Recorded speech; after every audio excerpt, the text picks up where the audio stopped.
안녕하십니까. 여러분, 못 받은 돈 때문에 걱정이 많으시죠? 이 돈을 어떻게 해결해야 할지 난감하시죠? 이제 이 돈 문제를 어떻게 해결해야 할지 여러분께 알려드리고자 합니다. 앞으로 이어지는 방송을 계속 보시다 보면 여러분의 돈 걱정이 싹 사라집니다. 자, 이제 같이 가봅시다. 전 JM신용정보에서 에이스 지사의 지사장을 맡고 있습니다. 채권 추심 현장에서 지금도 직접 추심하는 추심 전문가입니다. 추심의 현실적인 문제를 상세히 알려드릴 수 있습니다. 오늘의 주제는 돈을 받아야 하는데 어떤 방법으로 해야 할까요?입니다. 이제 나 혼자 돈을 받을 수 있을지, 전문가의 도움을 받아야 할지를 생각해 보기로 합시다. 그럼 다음 세 가지 방법을 살펴보겠습니다. 하나, 직접 추심. 본인 직접 추심을 하려면 중요한 건 감정을 극복해야 합니다. 하지만 감정 극복은 성인, 예수님, 부처님이 되어야 할 수 있습니다. 본인이 직접 돈을 받으려면 내용 증명, 전화, 방문, 소송, 강제집행을 직접 해야 하고 신용정보를 확보해야 합니다. 비용이 안 들 것 같지만 세 가지 방법 중 기회비용이 가장 많이 들고 마음이 가장 상하는 방법입니다.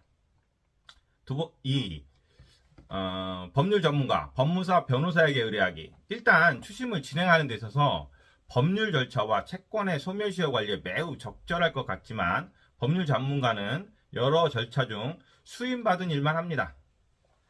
법률 전문가를 활용하려면 아이러니하게도 내가 법률 전문가여야 합니다. 자, 세 번째, 채권 추심 전문가, 신용정보회사에게 의뢰하기. 일단 추심회사에 의뢰하면 직접 추심하는 것과 법률 전문가를 활용하는 것을 아울러 진행할 수 있습니다. 일단 추심회사는 신용정보 조회에 탁월한 능력이 있으며 본인이 하는 직접 추심의 역할을 가장 잘하는 전문가가 추심을 합니다. 같이 손발을 맞춰온 법률 전문가들과 법률 절차를 진행합니다. 주의할 것은 변호사, 법무사 선임은 채권자가 하는 것이고 비용도 채권자가 부담합니다. 절대로 추심회사가 임의로 법적 절차를 진행할 수는 없습니다. 자, 한번 사례로 살펴볼까요? 자, 일단 사건계를 봅시다. 자, 채권자 복순이, 채무자 갑돌이, 채권 금액은 금 5천만원. 빌린 사유는 갑돌이가 호프집을 개업한다면서 자금이 모자란다고 5천만원을 빌림. 1월 5일 빌려감, 3월 3일 호프집 개업함, 5월 10일 갚기로 했지만 갚지 않음, 8월 20일 호프집 사업자 등록이 갑돌이의 친구 얍사비한테 변경되어 있음, 9월 30일 돈을 안 갚는 갑돌이 가게에 찾아가니 장사가 잘 되고 있어서 돈을 받을 수 있겠다고 생각했는데 갑돌이는 먹고 살기에도 힘들어서 돈을 갚을 수 없고 개인회생이나 파산을 신청한다고 합니다. 차례로 위 사례를 가지고 앞서 말씀드린 세 가지 방법으로 돈을 받아봅시다. 1. 직접 추심. 채권자 복순이는 채무자 갑돌이에게 5천만원을 빌려줍니다. 복순이와 갑돌이는 고등학교 동창이고 이웃 동네에 살아서 평소 친하게 지내는 사이였습니다. 갑돌이는 호프집을 하려는 개업 자금이 부족하니 개업하고 장사를 시작하면 돈을 갚는다고 하면서 1월 5일 돈을 빌리고 5월 10일에 갚는다는 차용증을 작성해 주었습니다. 차용증을 받은 복순이는 갑돌이에게 5천만원을 송금해 줍니다.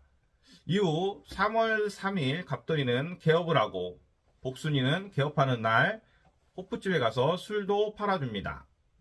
이후 5월 10일이 되었지만 갑돌이는 돈을 주지 않습니다. 전화를 하면 곧 주겠다고 하면서 미루기만 합니다. 소갈이를 했던 복순이는 스트레스에 위장장애가 와서 병원에 자주 가게 됩니다. 9월 30일 호프집을 찾아간 복순이는 호프집이 잘 되는 것을 보고 돈을 받을 수 있다는 생각이 들어 마음이 한결 가벼워집니다. 마침 일하고 있는 갑돌이를 보고는 돈 얘기를 합니다. 하지만 갑돌이는 복순이의 기대와는 다른 얘기를 합니다. 나는 호프집 알바일 뿐이고 지금 생계가 곤란하여 개인회생이나 파산을 다음 주에 신청할 거라고 미안하다고만 합니다. 복순이는 돈을 받을 방법이 없어져서 절망합니다. 이래가지고 돈 못 받고 큰일 나겠네요. 자, 이 법률 전문가, 법무사, 변호사에게 의뢰하기. 채권자 복순이가 채무니 갑돌이에게 5천만 원 빌려주고 5월 10일 날 받기로 했지만 갑돌이가 돈을 주지 않아 못 받고 있습니다. 복순이는 안 되겠다고 싶어서 변호사 사무실에서 상담을 합니다. 상담 후 변호사는 1심 의뢰 조건으로 변호사비 선임료 550만 원, 성공보수 15%, 750만 원을 제시합니다. 항소하면 변호사 비용은 다시 주셔야 한다고 합니다. 이후 채무자가 돈을 안 주면 건당 압류 비용 150만 원, 채무불이행 명부 등재 신청 비용 100만 원이 든다고 합니다. 비용에 놀란 복순이는 법무사에게 찾아갑니다.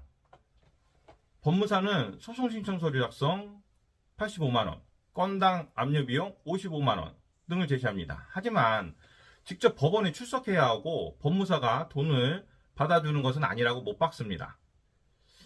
비용은 비용대로 들고 돈 받으러 다녀야 하는 것은 복순이 자신이라고 생각이 들자 난감합니다. 하지만 돈을 받아야 할게 재판에 직접 출석하는 것이 불편한 복순이는 변호사 사무장이 승소하면 변호사 비용을 상대방으로부터 돌려받을 수 있다는 말이 생각나서 변호사 선임을 결정합니다. 변호사는 생각보다 매우 성실했고 재판 진행도 빠르게 진행됩니다. 피고 갑돌이는 1차 변론기일에서 채무를 모두 인정하고 재판이 끝납니다. 당연히 승소했겠죠. 네. 승소한 판결문을 손에 쥔 복순이는 성공보수 750만 원도 바로 변호사에게 송금해 줍니다. 하지만 일주일 뒤 복순이는 갑돌이가 파산 신청했다는 법원에서 온 우편을 받게 됩니다. 당황한 복순이는 변호사 사무실에 가서 물어보니 돈을 받을 수 없게 되었다는 말을 듣게 됩니다. 복순이는 변호사에게 내 변호사비는 어떻게 되는 거냐고 따지듯 물었지만 변호사는 자신은 성실하게 소송 업무를 수행했고 돈을 받는 것은 내 일이 아니라며 단호하게 말을 끊습니다. 복순이는 절망합니다. 자, 3. 채권 출신 전문가, 신용정보회사에게 의뢰하기. 채권자 복순이는 채무자 갑돌이에게 5천만 원 빌려줬죠. 그리고 5월 10일 날 받기로 했는데 못 받았죠. 안 되겠다 싶은 복순이는 지인이 신용정보회사에 다니는 신용관리사라는 것이 생각나서 전화를 걸어 상담을 하고 다음날 지인의 신용정보회사에 방문합니다. 비용은 신용조사비 22만원, 회수수수료, 출심한 금액의 20%를 약정하고 위임계약서를 작성합니다. 상담을 마친 신용관리사 동국정은 채권 출심은 저희가 진행하니 다 잊으시고 마음 편히 기다리라는 말을 해줍니다. 복순이는 스트레스로 위장장애도 온 터라 모두 잊기로 했습니다. 채권을 배정받은 신용관리사 동국정은 채무자 갑돌이의 신용조회를 보니 신용등급이 9등급이고 신용불량 상태입니다. 채무도 1억이 있습니다. 가지고 있는 부동산은 없었고 개업한 호프집은 8월 20일 얍사비에게 명의가 이전되었습니다. 채권 추심의 전문가였던 동국정은 채권의 내용과 채무자 갑돌이의 신용상태, 재산 상태를 파악한 후 채무자 갑돌이에게 연락을 합니다. 채무자 갑돌이는 나는 돈이 없어서 마음대로 하라며 변제 의사가 없다고 하며 일방적으로 전화를 끊습니다. 하지만 추심 전문가인 동국정은 바로 방문 예정 통지를 수차례 한 후 갑돌이의 호프집에 방문합니다.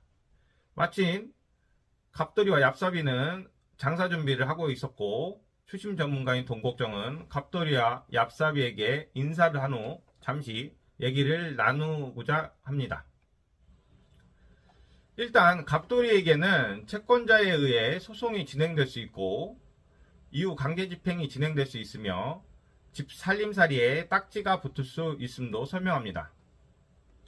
또한 유일한 재산이었던 호프집을 넘긴 것은 사회행위가 될 수 있으며 나아가서 복순이에게서 돈을 빌릴 당시부터 변제 능력도 없으면서 돈을 빌린 행위는 사기죄가 되어 형사 고소 낼 수 있음을 설명합니다.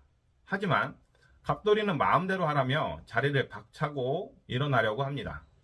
옆에 있던 얍삽이도 갑돌이는 알바를 하면서 간신히 살고 있어 돈을 못 받을 거라고 조롱하는 쪽으로 동국정에게 얘기합니다.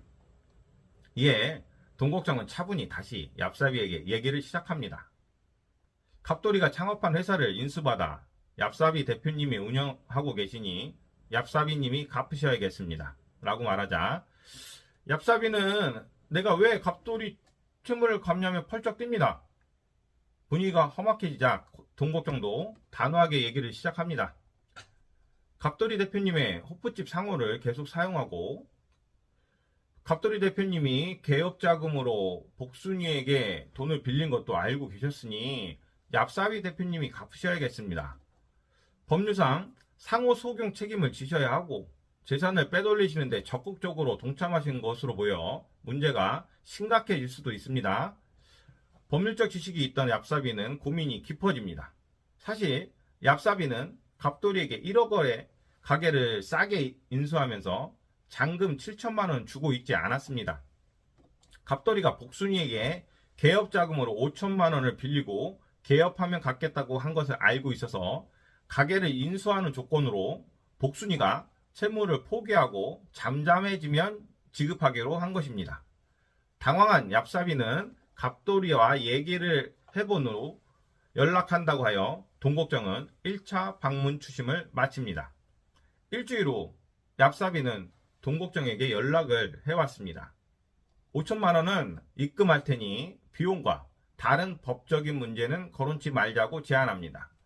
동국정은 복순이에게 5천만 원은 준다고 하니 합의하실 거냐고 의향을 물으니 복순이는 그렇게 하자고 흔쾌히 대답합니다. 이후 동국정은 5천만 원을 회수하고 사건을 종결합니다.